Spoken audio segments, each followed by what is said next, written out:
府推動居住正義，不過就民團的質疑講，這社會主體的政策跳票。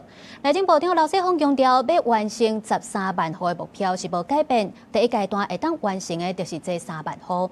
另外，包租代管的公司調機是逼出財務的問題，外界嘛咧質疑業務攏集中佇咧單一的業者。劉世豐就承認講，這是有檢討的空間，會過來研究評分的制度。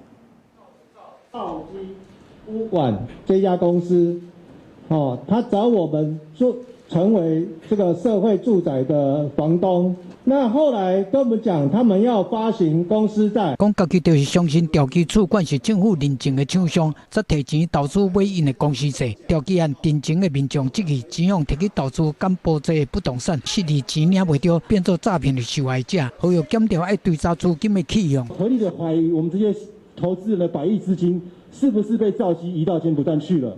那難道我們政府幫兆基這家公司當詐騙集團嗎？調機是國內包租代管的頭殼，即馬陷入債務危機，所屬的假生仔租厝宣布停止服務，甲6600戶轉去別公司。留意驚調機的15000戶受影響，要求內政部提出檢討機制。到現在為止，大概已經有400案已經開始處理中。那預計應該在1個月之內可以把寄居蟹的這6600案把它處理完畢。這個旅行業者有品保協會有什麼，才不會造成消費者的損失？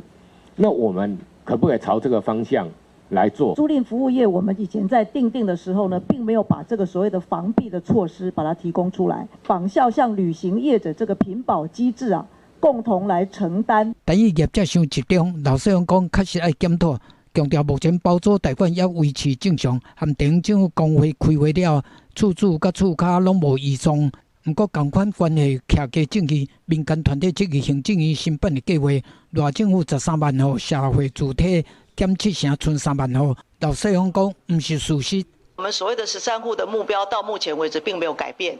那所謂的3萬戶，這是我們在尋求地方政府一起來合作的部分。所以第一階段的3萬戶已經沒有問題。劉世豐講，賴總統的13萬戶社會主體直接起做，會改做多元起做。3萬戶這個數字是目前第一階段清點出來會當做的。